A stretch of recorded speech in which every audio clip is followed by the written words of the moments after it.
Hello बच्चों, आज मैं आप लोगों को क्लास 9th का जो आपको डीओई की तरफ से प्रैक्टिस पेपर मिला है 2022 टू 23 वाले सेशन के लिए, ये आपका मिड टर्म प्रैक्टिस पेपर है। तो ये आज मैं आपको मैथ्स का पेपर सॉल्व कराऊंगी। तो इसको आज हम हिंदी मीडियम में सॉल्व करेंगे, ठीक है। तो देखिए, जैसे कि आपको यहाँ पर पता ही है कि कितने सेक्शंस हैं आपके पास। यहाँ पर अगर हम देखें तो ये पेपर जो है वो 3 भागों में बटा हुआ है, ठीक है। और उसके अंदर भी अगर आप भाग ए देखेंगे ना, तो उसके अंदर भी 2 और भाग हैं जिसमें वो पेपर बटा हुआ है, 2 और खंड है, ठीक है। टोटल आपके पास इसमें कितने क्वेश्चंस होंगे? 39 क्वेश्चंस हैं। तो चलिए आज हम अपना क्या करते हैं, यहाँ पर हमने क्वेश्चन 1 to 16 ये वाले क्वेश्चंस हमने किए हैं। अब हम आगे के क्वेश्चंस कंटिन्यू करते हैं जो हमारे केस स्टडी के क्वेश्चन है। तो क्वेश्चन नंबर 17 से 20 तक हमारे सारे ही केस स्टडी के क्वेश्चन हैं, जिसमें टोटल आपके पास हर केस स्टडी में 5 क्वेश्चंस होंगे, पर MCQ क्वेश्चंस हैं वो, ठीक है। तो चलो यहाँ पर शुरू करते हैं। क्वेश्चन नंबर 17 आपके पास है, सृष्टि ने अपने जन्मदिन पर योजना बनाई कि इस बार वह अपना जन्मदिन एक छोटे से अनाथालय में मनाएगी। उसने वहां रहने वाले बच्चे और बड़ों को देने के लिए सेब खरीदे। उसने बर्थडे केक के साथ प्रत्येक बच्चे को 2 सेब और प्रत्येक वयस्क, मतलब जो एडल्ट हैं, बड़े हैं, उनको बोला गया है को 3 सेब दिए। उसने कुल कितने 60 सेब बांटे हैं। एक लड़की है सृष्टि, इस बार वो अपना बर्थडे कहाँ मना रही है? अनाथालय में, ठीक है। तो अब वो क्या कर रही है, वहाँ पर जो छोटे बच्चे हैं उनको केक के साथ 2-2 सेब देगी हर बच्चे को, और जो बड़े जने हैं उनको केक के साथ 3 सेब देगी सबको, ठीक है। कुल उसने कितने सेब दिए? 60 सेब से उसने डिस्ट्रीब्यूट किए हैं। अब आपसे क्वेश्चन में यहाँ क्या कह रहे हैं, बच्चों की संख्या को x और वयस्कों की संख्या को y मानकर उपयुक्त स्थिति को 2 चरों के रैखिक समीकरण में दर्शाया जा सकता है। कह रहा है आप बच्चों की संख्या को x मान लो और जो बड़े हैं उनकी संख्याओं को y मान लो। तो बताओ फिर एक रैखिक समीकरण बना दो। तो आपने बच्चों को 2 सेब दिए थे सृष्टि ने, तो ये हो जाएगा 2x। अब बड़ों को 3 दिए थे तो 3y, और कुल मिला के कितने सेब बांटे हैं? 60। तो ये आपकी बन गई वो रैखिक समीकरण 2 चर वाली। क्लियर? फिर नेक्स्ट में कह रहा है आपसे, यदि बच्चों की संख्या 15 है। अब यहाँ आपको क्या किया, बच्चों की संख्या दे दी है, वो कह रहा है वो 15 है, तो वयस्कों की संख्या क्या होगी? तो बड़ों की संख्या ही तो बतानी है, तो बच्चों की संख्या पे यहाँ 15 मैंने कर दिया, और ये 3y ऐसी है, यहाँ 60 ऐसी है। तो ये हो जाएगा 30 प्लस का यहाँ आ जाएगा 3y इज इक्वल टू में 60। तो ये हो जाएगा 3y इज इक्वल्स टू में 30, y की वैल्यू आ जाएगी 15। तो बड़ों की संख्या कितनी हो जाएगी? 15 हो जाएगी, सॉरी 10 हो जाएगी। डिवाइड करोगे तो 10 आएगा ना, तो ये आएगा इसका आंसर। क्लियर?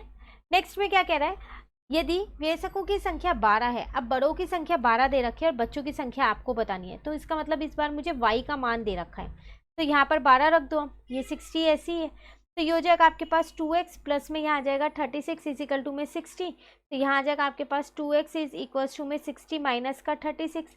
अब आप माइनस कर दो यहाँ पर, तो कितना आ जाएगा? 2x इज इक्वल टू में, इसमें से इसको माइनस करोगे तो 4, 5 में से 3 जाएगा तो 2 बचेगा। x का मान आ जाएगा आपके पास 12। तो बच्चों की संख्या कितनी हो जाएगी? 12, ठीक है। नेक्स्ट में आपसे कह रहा है, यदि x इज इक्वल टू -5 और y इज इक्वल टू 2 है, समीकरण 3x plus 5y is equal to b का हल है, तो b का मान निकालिए। देखो एक समीकरण दे रखी है आपको यहाँ पर 3x प्लस का 5y is equal to b। इसमें आपको x और y का मान दे रखा है और b का मान आपको निकालना है। तो x की जगह x का मान रख दिया मैंने, y की जगह y का मान रख दिया, इज इक्वल टू में b है। तो माइनस का 15 प्लस का 10 इज इक्वल टू बी का मान आ जाएगा माइनस का 5। क्लियर? नेक्स्ट आपसे कह रहे हैं, जब 4x minus 4y minus x is equal to 5 को ax plus by plus c is equal to 0 के रूप में लिखा जाता है, तो a का मान क्या है? देखो आपसे कह रहे हैं, अगर आप इस समीकरण को इस रूप में लिखो तो a का मान बताओ। तो ऐसा करो, यहाँ माइनस एक्स है तो x के जगह यहाँ ये लिख दिया, by तो y वाली टर्म जो है, y वाला पद है वो यहाँ लिख दिया, c अब इस 5 को इधर ले आई तो माइनस का 5 हो गया। तो देख लो a की जगह क्या लिखा हुआ है, यहाँ कुछ नहीं है, 1 लगा सकती हूँ, तो a की जगह यहाँ -1 लिखा है।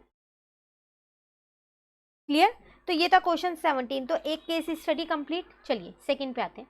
कह रहा है, एक त्रिभुजाकार पार्क ABC की भुजाएं 24, 32 एंड 40 मीटर है।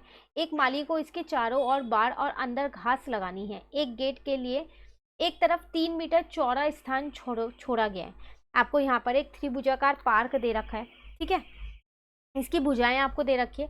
अब यहाँ पर ना एक गेट के लिए ये 3 मीटर छोड़ दिया है। अब आपसे क्वेश्चन यहाँ पर क्या पूछ रहे हैं, पार्क का अर्ध परिमाप क्या है? अर्ध परिमाप मतलब आपको एस निकालना है, तो उसके लिए आपको पहले पी पता होना चाहिए। तो पी आपके पास क्या होता है? तीनों भुजाओं का योग कर दूं मैं, है ना, जो उनकी यहाँ पर आपको दे रखी है। तो 24, 32 और 40 है,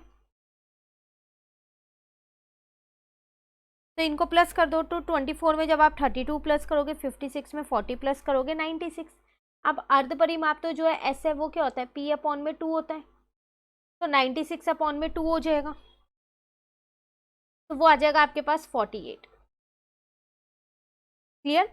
नेक्स्ट में कह रहा है पार्क का क्षेत्रफल क्या है? क्षेत्रफल के लिए हमको क्या करना पड़ेगा? हीरोन्स वाला जो सूत्र होता है वो लगाना पड़ेगा, है ना। तो यहाँ पर अगर हम देखें तो जो हमारा क्षेत्रफल होता है वो क्या होता है? यहाँ पर अंडर रूट में होता है हमारे पास एस ब्रैकेट में एस माइनस ए, एस माइनस का बी और एस माइनस का सी होता है।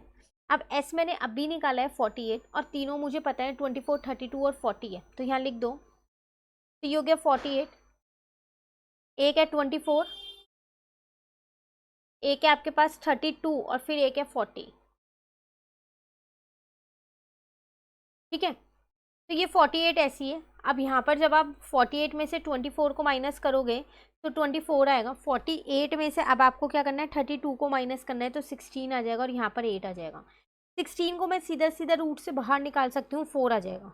ठीक है, अब 48 को लिख सकती हूँ 6 इंटू में 8, 24 को लिख सकती हूँ 6 इंटू में 4, और ये वाला 8 ऐसी है क्योंकि 16 तो बाहर चला गया। ठीक है ना, अब ये 2 6 है तो एक 6 बाहर आ गया, 2 बार 8 है तो एक बार 8 बाहर आ गया, अंदर बचा 4। रूट 4 मतलब 4 को रूट से बाहर निकालूंगी तो 2 आ जाएगा। ठीक है, सबको इंटू कर दो यहाँ पर, तो 4 इंटू 6 24 हो जाएगा, इंटू में 8 इंटू में 2 कर दो, तो आपका जो क्षेत्रफल आ गया वो 384 आ गया। क्लियर? नेक्स्ट में आपसे क्या कह रहे हैं? ₹20 पर मीटर स्क्वायर, प्रति मीटर स्क्वायर की दर से घास लगाने की लागत। तो देखो 1 मीटर स्क्वायर की जो घास की कीमत है वो 20 रुपये और आपका क्षेत्रफल कितना है? 384। तो इसको इंटू कर दो 384 को 20 से, तो आपको पता चल जाएगा घास लगाने की लागत कितनी होगी। तो आपका आंसर आ जाएगा 7680। ठीक है, नेक्स्ट में आपसे कह रहे हैं ₹30 प्रति मीटर की दर से कांटेदार बाड़ लगाने की कीमत। अब देखो वो आपसे कह रहा था आपने एक 3 सेंटीमीटर के गेट के लिए जगह छोड़ रखी थी, 3 मीटर के गेट के लिए, है ना, और यहाँ कह रहा है ₹3 प्रति मीटर लगा दो, 30 रुपये लग रहे हैं 1 मीटर के। तो आपका परिमाप था कितना? आपका परिमाप था 96, है ना। तो 96 में से पहले तो वो 3 मीटर हटाना पड़ेगा जो गेट के लिए, तो 93 बचा मीटर। 1 मीटर की लागत है 30 रुपये, तो 93 की कितनी होगी? आप इसको इससे गुना कर दो। ठीक है ना, तो जब आप गुना करोगे तो आपका आ जाएगा 2790, क्योंकि उसने स्टार्टिंग में ही बोल दिया था कि गेट के लिए हमने 3 मीटर की जगह छोड़ी है, वहाँ पर नहीं लगाएंगे कांटेदार बाड़। ठीक है ना, नेक्स्ट में आपसे कह रहे हैं पार्क की सबसे छोटी भुजा पर बनाए गए शीर्ष लंब की लंबाई होगी। देखो पार्क की सबसे छोटी भुजा ये रही, इस पे बनाए गए शीर्ष लंब की लंबाई से, तो इसका मतलब मुझे ये जो है ये निकालना है।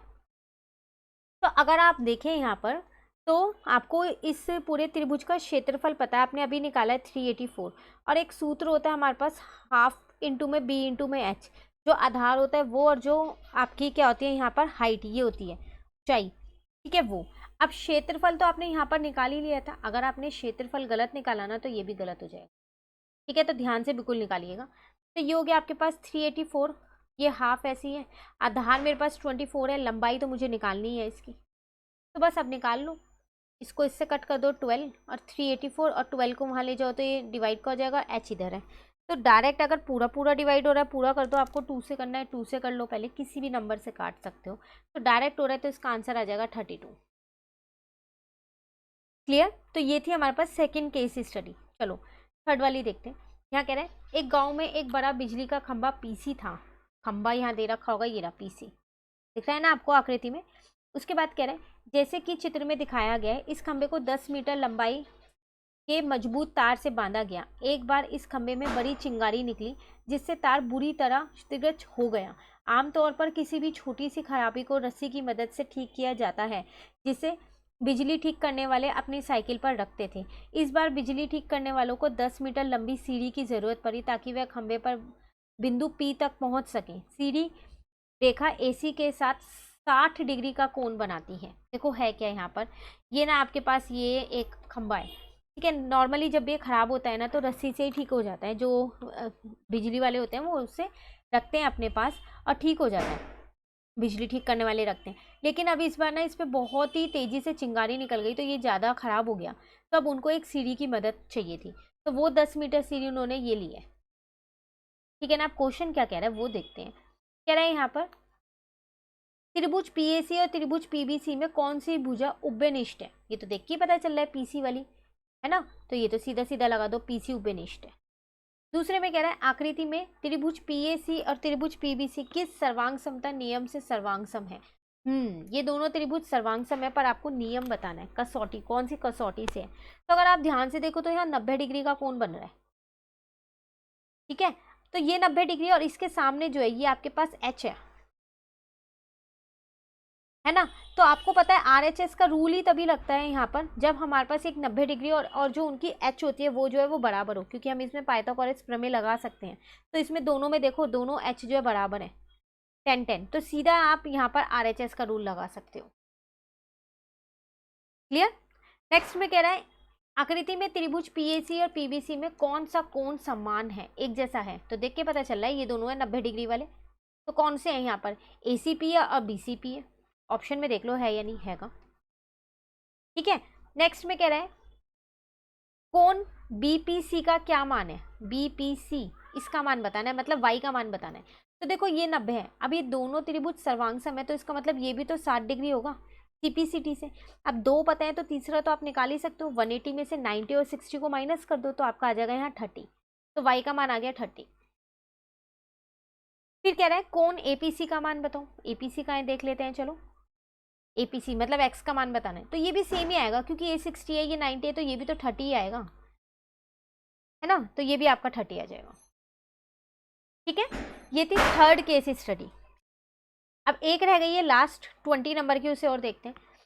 तो यहाँ पर आपसे क्या कह रहे हैं, अनिल नई दिल्ली के एक सरकारी स्कूल में गणित के शिक्षक हैं। परीक्षा 3rd के बाद उन्होंने कक्षा 9th के सभी छात्रों के अंक एकत्रित किए। उन्होंने देखा कि छात्रों द्वारा प्राप्त न्यूनतम अंक और उच्चतम अंक क्रमशः 2 और 59 है। वह एकत्रित अंकों का उपयोग करके बारंबारता वितरण तालिका तैयार करते हैं और तालिका का उपयोग करके आयत चित्र बनाते हैं, जैसे कि सिंगलंग आकृति में दिखाया गया। देखो यहाँ पर अनिल जो है ना वो एक मैथ्स का टीचर है गवर्नमेंट स्कूल में, ठीक है। जब एग्जाम हुए ना आपके, उसके बाद उन्होंने मार्क्स को कलेक्ट किया तो उन्होंने देखा सबसे कम नंबर 2 आए और सबसे ज़्यादा नंबर कितने आए, 59 आए। उन्होंने एक बारंबारता तालिका बनाई पूरी, और उसकी मदद से उन्होंने क्या किया, यहाँ पर ये आयत चित्र भी बना दिया। अब क्वेश्चन क्या दे रखे हैं, कह रहे हैं वर्ग अंतराल की वर्ग चौड़ाई कितनी है। वर्ग अंतराल आपके ये हैं 0 to 10 है, 10 to 20 है, 20 to 30 है। तो कितनी इसकी चौड़ाई है, 10-10 की है, तो ये तो सीधा आ गया इसका आंसर 10, ठीक है।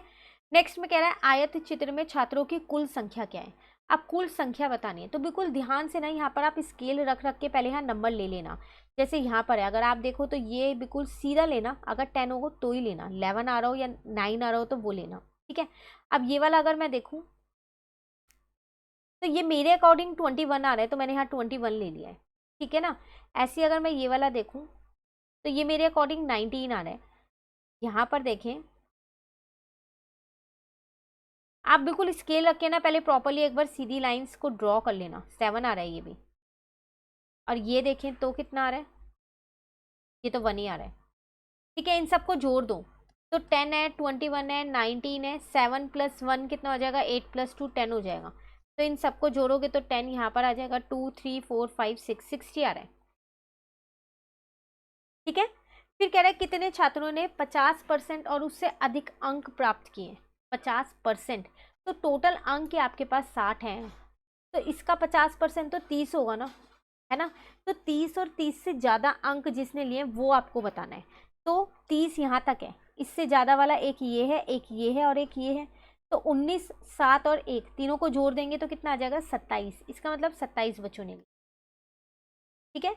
उसके बाद कह रहा है कितने छात्रों ने 50% से कम अंक प्राप्त किए। तो 30 से कम ना, तो अब ये वाले तीनों जोड़ दो तो 21 हो जाएगा, और यहाँ पर कितना हो जाएगा 12, 10 + 2 12 हो गया, तो 33 हो गया। क्लियर। नेक्स्ट में कह रहा है एकत्रित अंकों का परिसर, परिसर मतलब होता है जो सबसे ज़्यादा नंबर है वो और जो सबसे कम नंबर है वो, दोनों का जो अंतर होता है वो। ठीक है, तो सबसे ज़्यादा 59 थे, हमें ऊपर क्वेश्चन में ही बताया था, और सबसे कम हमारे पास 2 थे, है ना। जब उसने देखा था ना टीचर ने, देखो मैंने यहाँ इसलिए मार्क भी कर दिया था। तो आपका परिसर कितना आ जाएगा यहाँ पर, वो आ जाएगा 57। क्लियर। तो ये था हमारे पास हमने आज क्या किया, सिर्फ केस स्टडी वाले क्वेश्चंस कर लिए इसके 4। तो क्वेश्चन नंबर 17 से लेके 20 तक के क्वेश्चंस भी हमारे कंप्लीट हो गए। अब हम अपनी नेक्स्ट क्लास में आगे के क्वेश्चंस कंटिन्यू करेंगे। इन किसी भी क्वेश्चन में आपको कहीं भी डाउट हो तो आप कमेंट करके पूछ लीजिएगा, और अगर आपको वीडियो अच्छी लगी तो लाइक ज़रूर कीजिएगा और मेरे चैनल को सब्सक्राइब कीजिएगा। Thank you.